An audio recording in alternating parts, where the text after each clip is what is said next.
Hello friends, welcome to कार की classes. आज डेट है 16 फरवरी 2021 और देख लेते हैं इंडियन एक्सप्रेस से इंपॉर्टेंट न्यूज़ जो आज हम डिस्कस करने वाले हैं। आज फ्रंट पेज पे सिर्फ हमारे लिए एक ही इंपॉर्टेंट न्यूज़ है, दैट इज़ कि चीफ जस्टिस ऑफ इंडिया ने व्हाट्सएप को कहा कि माना कि आप 2 से 3 ट्रिलियन यूजर्स की या 2 से 3 ट्रिलियन मतलब जो आपके कस्टमर्स हैं उनकी आप एक फॉर्म हो, बट लोग जो हैं वो वैल्यू करते हैं प्रिवेसी को, तो आप प्रिवेसी को कॉम्प्रोमाइज़ नहीं कर सकते। तो अभी जो व्हाट्सएप ने अपनी प्रिवेसी पॉलिसी रिलीज़ की थी, जिसके बाद में डिक्लेयर तो कर दिया था कि 1 जनवरी 2021 से ये जो नई प्रिवेसी पॉलिसी है वो अप्लाई होना शुरू हो जाएगी, बट फिर बाद में प्रोटेस्ट देखा गया इंडिया में, तो उसके बाद में एक्सटेंड करके फिर और डेट फरवरी मार्च में दी गई, फिर अल्टीमेटली अब मई में वो डेट दी हुई है। तो उस बात को लेकर के पिटीशन रजिस्टर की हुई थी सुप्रीम कोर्ट में, तो उस पिटीशन के ऊपर सुनवाई करते हुए सुप्रीम कोर्ट ने व्हाट्सएप को ये कहा कि आप अपनी तरफ से अपनी बात रखो कि क्यों ये आप पॉलिसी इंडिया में इंट्रोड्यूस करना चाह रहे हो, जबकि इंडियंस जो हैं वो इस पॉलिसी को एक्सेप्ट करने के लिए रेडी ही नहीं है। तो इसमें आर्टिकल 21 का प्रोविज़न हम यहाँ पे देख लेंगे इस आर्टिकल को बाद में। आगे चलते हैं। राजस्थान गवर्नमेंट ने अभी अमेंड किए हैं रूल्स को, जिसमें कास्ट बेस्ड लेबर को अवॉइड करने की बात की गई है। ठीक है, देखेंगे इस आर्टिकल को। दूसरा इधर देखोगे, ममता बनर्जी ने अभी इलेक्शन से पहले एक 5 रुपए में मील मिलना, ठीक है, खाना देना 5 रुपए में, सिर्फ 5 रुपए में। तो इस स्कीम का नाम है माँ, MAA माँ।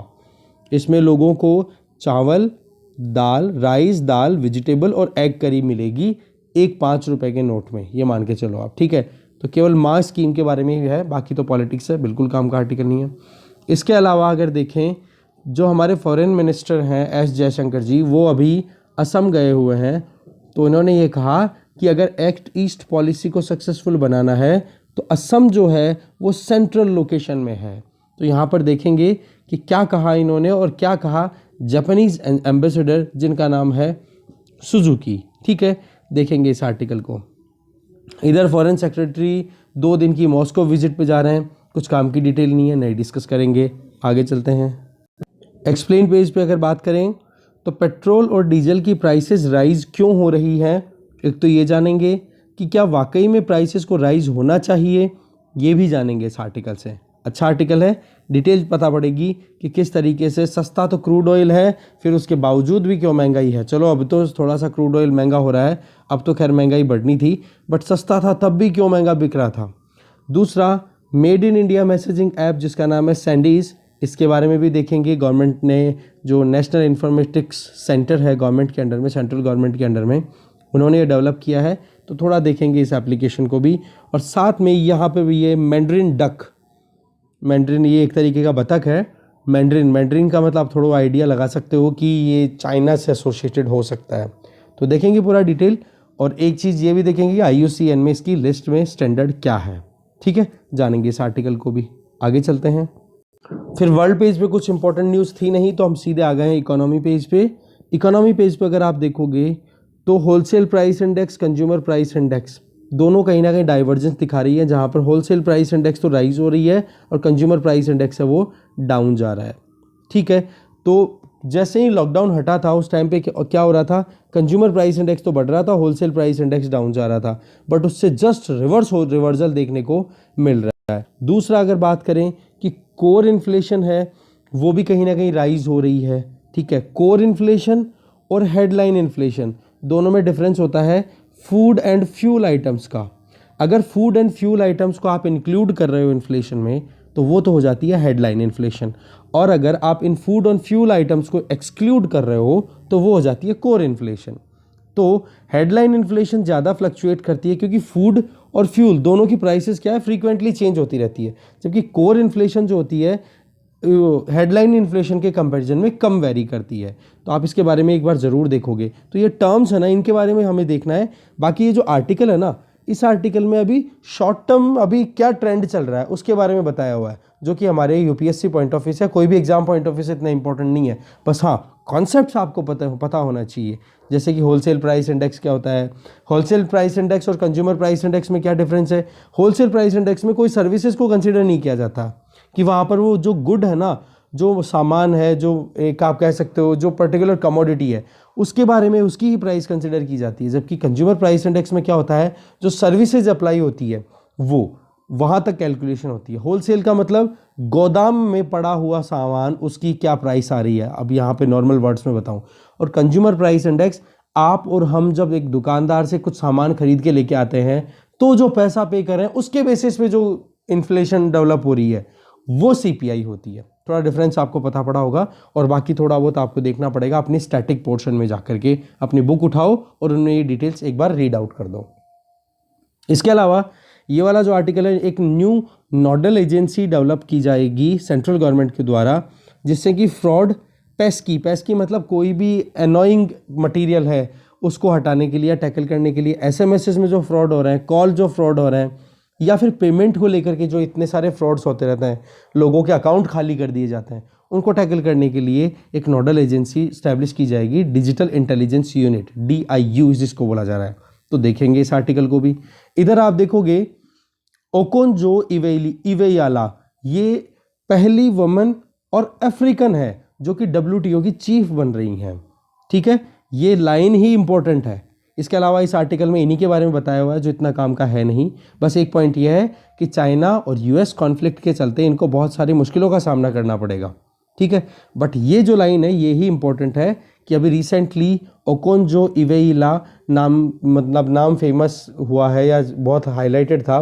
तो ये कौन है? तो ये फर्स्ट वुमन या फिर फर्स्ट अफ्रीकन WTO चीफ बनी है। WTO की चीफ, वर्ल्ड ट्रेड ऑर्गेनाइजेशन की चीफ बनी है, जो कि फर्स्ट अफ्रीका से है, या फिर आप कह सकते हो पहली महिला है। ये ध्यान रखना है हमें। ठीक है, वुमेन एम्पावरमेंट का भी नाम आए तो हम लिख सकते हैं इसको। इसके अलावा RBI ने अपनी तरफ से अमेंड किया है अर्बन, ये जो बैंकिंग रेगुलेशन एक्ट है 1949 को, उसको अमेंड किया है कि कैसे भी करके अर्बन कोऑपरेटिव बैंक्स को आप कह सकते हो कि उनको स्ट्रेंथन किया जा सके। ठीक है, तो अर्बन कोऑपरेटिव बैंक्स यहाँ पे इंपॉर्टेंट हो जाते हैं। बाकी आर्टिकल में कुछ भी इतना काम का नहीं है। ठीक है, तो ये तो पढ़ने की ज़रूरत नहीं है, पर बाकी अर्बन कोऑपरेटिव बैंक्स के बारे में आप ज़रूर देखना। इसके अलावा प्राइवेटाइजेशन की बात की जा रही है बैंकों की, तो 4 बैंकों को शॉर्टलिस्ट कर लिया गया है प्राइवेटाइजेशन के लिए, और उन 4 बैंकों के नाम मैं आपको यहीं बता देता हूँ। Bank of Maharashtra, bank of India, Indian overseas bank और सेंट्रल बैंक ऑफ इंडिया, ये फाइनलाइज हो गए हैं चारों के चारों नाम। ठीक है, मैं थोड़ा इसको जूम कर देता हूँ, आप इनके नाम लिख सकते हो कि कौन कौन से ये बैंक शॉर्टलिस्टेड हुए हैं। अब देखेंगे एक एक आर्टिकल को डिटेल में जो अब इम्पोर्टेंट बचे हुए हैं। सबसे पहले हम बात कर रहे हैं व्हाट्सएप की।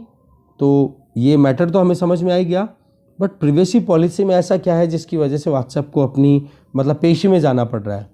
इसमें क्या कहा गया था, जो नई प्रिवेसी पॉलिसी आई थी उसमें कुछ कंडीशन ऐसी थी कि कोई भी बिजनेस मैसेजेस जो हैं या A और B के बीच के, मान लो 2 यूजर्स हैं A और B, उनके बीच का अगर कोई कम्युनिकेशन हो रहा है तो उस कम्युनिकेशन को फेसबुक जो है वो ट्रैक कर सकता है, फेसबुक जो है वो रीड कर सकता है कि अपनी मार्केटिंग पर्पसेस के लिए।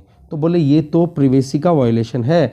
आर्टिकल 21 के अंडर में राइट टू प्रिवेसी 2017 में जो पुट्टा स्वामी केस था उसमें बिल्कुल क्लियर बोला था सुप्रीम कोर्ट ने कि right to privacy is fundamental right in article 21। Article 21 इकलौता ऐसा आर्टिकल है जिसको इतना ब्रॉडली इंटरप्रेट किया गया है जिसकी हद नहीं।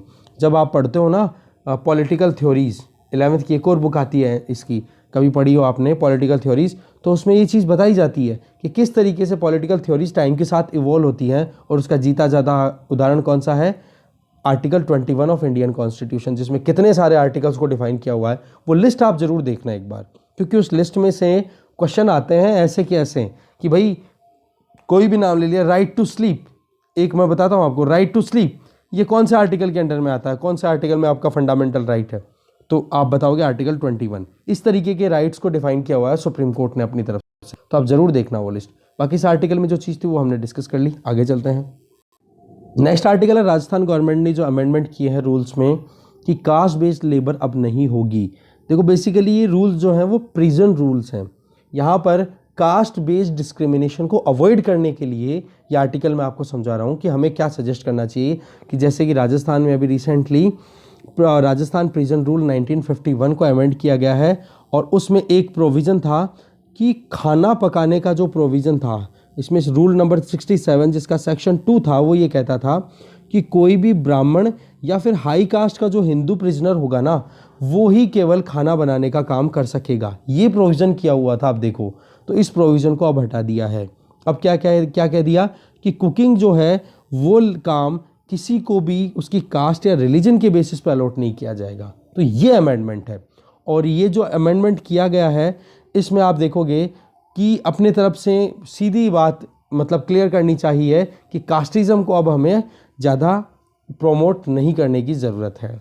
बाकी जो माँ स्कीम है उसके बारे में हमने जान ही लिया था कि 5 रुपए में लोगों को प्लेट मिलेगी, राइस, दाल, वेजिटेबल, एग करी, सिर्फ 5 रुपए में। स्कीम का नाम है माँ, वेस्ट बंगाल में शुरू की गई है ममता बनर्जी के द्वारा। फिर बात आ जाती है, असम जो है वो सेंट्रल है।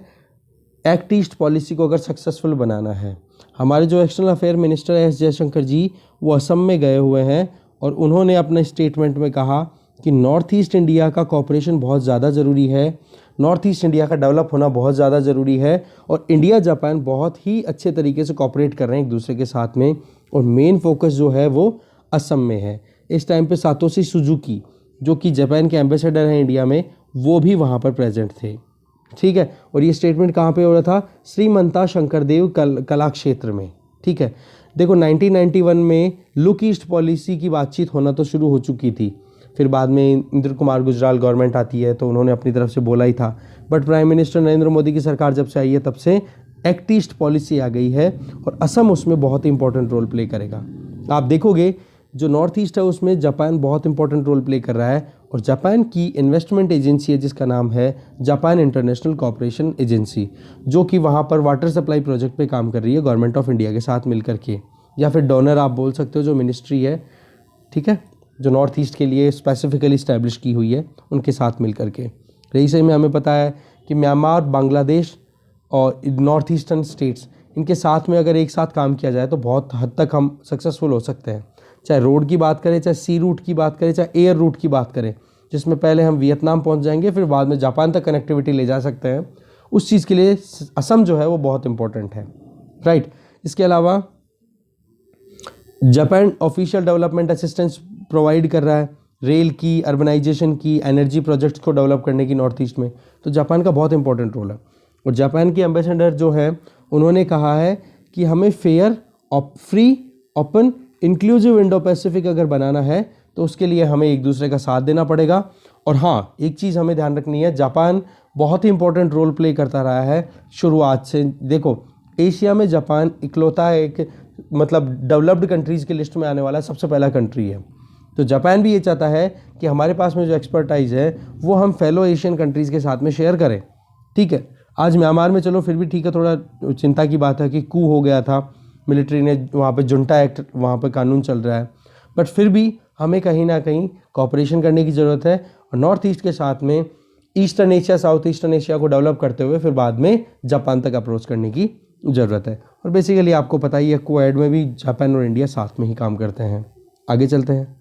नेक्स्ट आर्टिकल है कि पेट्रोल और डीजल की प्राइसेस राइज क्यों हो रही है। देखो अभी रिटेल प्राइसेस की अगर बात करें तो दिल्ली में बहुत ज़्यादा प्राइसेस हो गई हैं। और वैसे तो आपकी अगर कहीं मतलब आप टीयर 2 सिटी या टीयर 1 सिटीज़ में रह रहे हो तो वहाँ पर तो दिल्ली से भी ज़्यादा महंगा पेट्रोल डीजल बिक रहा है। तो इसके पीछे क्या वजह है? इसके पीछे वजह एक तो क्या है, इकोनॉमिक एक्टिविटीज़ फिर से ट्रैक पे आ गई हैं, डिमांड फ्यूल की बहुत बढ़ गई है। तो इसकी वजह से कहीं ना कहीं जो पेट्रोल की सप्लाई है उसकी खपत बहुत होने लग गई है, तो ऑटोमेटिकली प्राइस राइज होना वाजिब सी बात है। इसके अलावा जो सऊदी अरब जैसे कंट्रीज़ हैं उन्होंने अपनी जो नॉर्मल प्रोडक्शन कैपेसिटी है उसको भी कट कर रखा, रोक रखा है। तो सप्लाई साइड में भी कहीं ना कहीं कंस्ट्रेंट है। और उसकी वजह क्या थी? कोविड-19 के टाइम पे डिमांड कितनी ज़्यादा डाउन चली गई थी, तो जो ऑयल प्रोड्यूसिंग कंट्रीज़ हैं उनको बहुत लॉस हुआ था उस टाइम पे। तो इसके चलते अब क्या हो रहा है कि वो जो कट किया हुआ था प्रोडक्शन में वो भी कंटिन्यू है और डिमांड भी बढ़ गई। इसकी वजह से प्राइसेस बढ़ चुके हैं। आज लगभग जो पर बैरल क्रूड ऑयल प्राइस में इंक्रीमेंट आप देखोगे ना तो लगभग 50% का इंक्रीमेंट हो गया और आज के टाइम पे लगभग $63.3 पर बैरल के हिसाब से मार्केट भाव चल रहे हैं क्रूड ऑयल के। और रही सही में हमारे यहाँ पर जो रिटेल पेट्रोल और डीजल की प्राइसेस है ना उसको क्या डी कंट्रोल कर दिया गया। पहले तो क्या गवर्नमेंट अपनी तरफ से हर 7 दिन 15 दिन में प्राइसेस को डिक्लेयर करती थी, अब क्या है लिंकिंग कर दिया गया है ग्लोबल क्रूड ऑयल प्राइस के साथ में। अब अगर थोड़ा सा भी वेरिएशन डेली बेसिस पे क्रूड ऑयल की प्राइस में आ रहा है ना, तो आपको उसका असर सीधा का सीधा आपके जब टैंक में पेट्रोल डीजल डलवाओगे उस टाइम पर दिखाई देता है, सीधा का सीधा, ठीक है ना। पर यहाँ पर जो मेन कंसर्न आता है ना वो ये कि गवर्नमेंट की तरफ से क्या क्या किया जा रहा है। देखो गवर्नमेंट इसमें थोड़ा सा अपना एक चाल चलती है कि जब प्राइस राइज होता है तब तो प्राइस राइज होने देती है गवर्नमेंट कि हाँ भाई क्रूड ऑयल महंगा हो रहा है इसलिए पेट्रोल और डीजल महंगा बिकना चाहिए, तो महंगा बिकता है, वाजिब बात है, चलो ठीक है। बट जब प्राइस डाउन जाती है ना क्रूड ऑयल की, उस टाइम पे गवर्नमेंट गेम खेलती है, बोले कि प्राइस डाउन जा रही है तो अब स्पेस मिल जाएगा गवर्नमेंट को, और उस स्पेस का फ़ायदा उठा करके बोल देगी कि बोला हम अब टैक्स लगाएंगे, और वो टैक्स लगा करके फिर गवर्नमेंट ये कहती है कि भाई अभी प्राइस राइज मतलब एक तरीके से कार्बन टैक्स हम लगाएंगे तो पॉल्यूशन ज़्यादा नहीं होगा, और गवर्नमेंट इस चीज़ के लिए इसका फ़ायदा उठा करके अपने पास में जो शॉर्टेज है रेवेन्यू की उसको फुलफिल करने का काम करती है गवर्नमेंट इस चीज़ में। तो इस पूरे प्राइस के वेरिएशन में मेन जो विनर है वो तो देखो गवर्नमेंट है, ठीक है, और लूज़र कौन बन गया, कंज्यूमर को कोई फ़ायदा नहीं होता है, ठीक है। तो यही चीज़ इस पूरे आर्टिकल में समझाई हुई है कि प्राइस राइज जब होती है तब तो कंज्यूमर को ज़्यादा पैसे देने पड़ते हैं, क्रूड ऑयल की जब प्राइस राइज होती है तब डीजल और पेट्रोल के पैसे अपने आप बढ़ जाते हैं, जबकि दूसरी तरफ अगर प्राइस डाउन जाती है क्रूड ऑयल की तो उसका फ़ायदा बीच में सरकार उठा लेती है और टैक्स लगा करके, और प्राइस को एज इट इज़ इंटैक्ट मतलब बनाए रखती है, चेंज भी नहीं करती है। तो इसका फ़ायदा किसको हुआ, सरकार को ही तो हुआ। बस वही चीज़ यहाँ पे बताई जा रही है।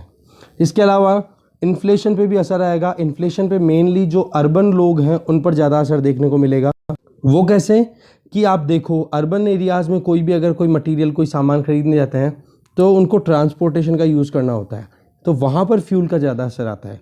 पर हाँ इसका थोड़ा सा असर रूरल एरिया में भी देखने को मिल सकता है, क्योंकि अगर मानसून वीक रहता है ना तो उस केस में सरफेस वाटर की अवेलेबिलिटी तो हो नहीं पाएगी, तो फिर वो डीजल इंजन बेस्ड फिर पानी ग्राउंड वाटर को एक्सप्लॉइट करेंगे, तो वहाँ पर फिर महंगाई का थोड़ा असर पड़ सकता है, ठीक है। बाकी तो चीज़ें वही बताई जा रही हैं जो मैंने आपको समझा दी है, ठीक है। आगे चलते हैं। नेक्स्ट आर्टिकल है, ये सैंडीज़ क्या है, made in India messaging app. देखो इसको डेवलप किया है नेशनल इन्फॉर्मेटिक्स सेंटर, जो कि सेंट्रल गवर्नमेंट की ministry of electronics and information technology के अंडर चलती है। वो व्हाट्सएप के इक्विवेलेंट ही आप समझ सकते हो, ठीक है। ये हर एक तरीके के कम्युनिकेशन को प्रमोट करता है, जिसमें आप फ़ोन नंबर या ईमेल आईडी से लॉगिन कर सकते हो।